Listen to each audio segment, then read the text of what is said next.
Hello, I'm Professor R.J. Starr, and in this video, I want to talk about something we don't name nearly enough: the emotional maturity crisis quietly shaping almost every part of American life today.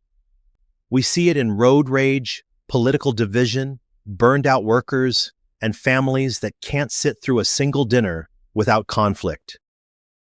We see it in people screaming at airline workers, belittling customer service employees, and the rise of the so-called Karen phenomenon, where strangers insert themselves into situations as if they're the moral authority, but what they're really doing is trying to manage their own emotional discomfort through control.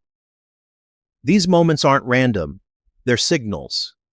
And I believe what's missing underneath all of them is emotional intelligence. That absence is not just a personal issue, it's a public health concern. Let's talk about it. We focus so much on physical and mental health in this country, on cholesterol levels, heart disease, the cost of insulin, or whether therapy is covered by insurance. But there's another layer we rarely address: the emotional skill set that underpins how we relate, react, and recover in everyday life. Emotional intelligence isn't part of our national conversation in any serious or systemic way. And that silence is costing us more than we realize. The truth is, we are living through an epidemic of emotional immaturity, and it shows up everywhere. In road rage shootings and customer service meltdowns, in viral videos of airline passengers screaming, in teachers quitting mid-year because they're berated by parents who don't want their children told no, in employees walking out of jobs because their managers explode rather than communicate, in our politics, in our comment sections, in the subtle cruelty of everyday life. When people don't know how to manage their emotions, they react instead of respond. They blame instead of reflect. They lash out, shut down, storm off, or scapegoat because those are the only tools they've got. And the longer we fail to recognize this as a public health issue, the more emotionally dangerous our communities become. You can't build a healthy society when no one knows how to emotionally self-regulate.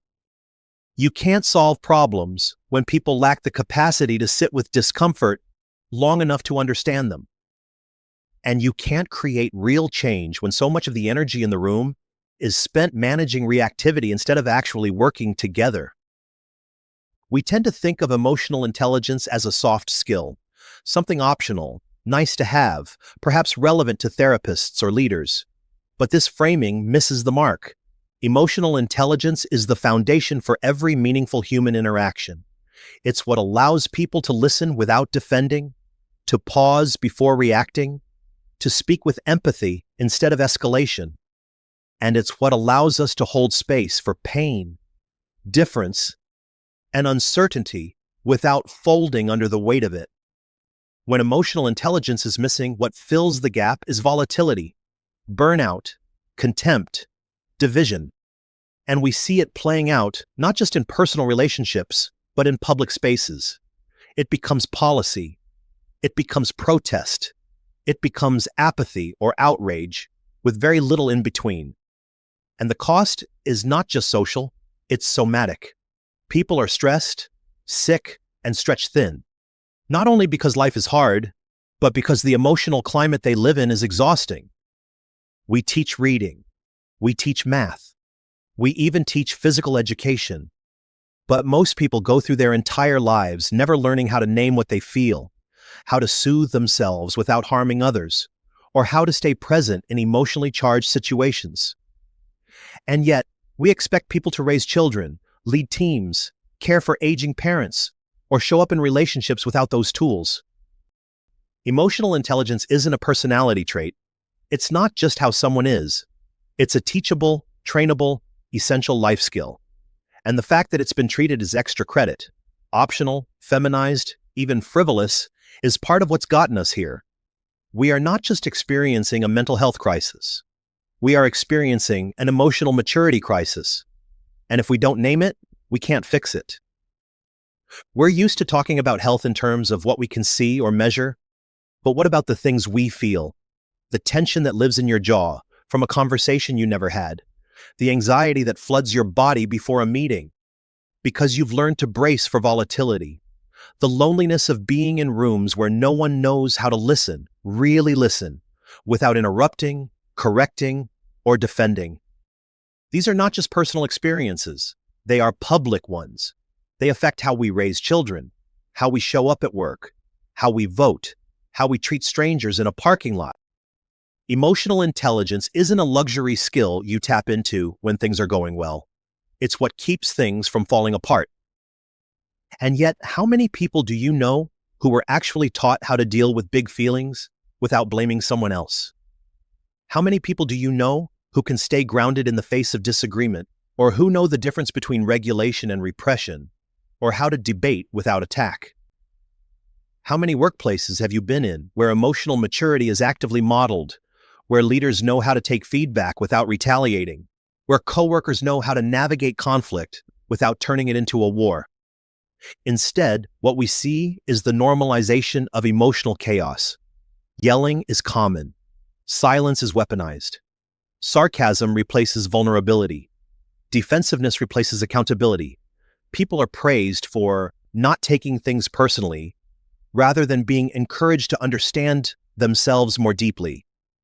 It's not that people don't feel, it's that they don't know what to do with their feelings. And so the feelings leak out sideways, through passive aggression, through control, through resentment, through withdrawal. We don't recognize this as a form of illness because we've normalized it. But it is a kind of illness, a social one, a spiritual one, a relational one. And left unchecked, it becomes a generational one.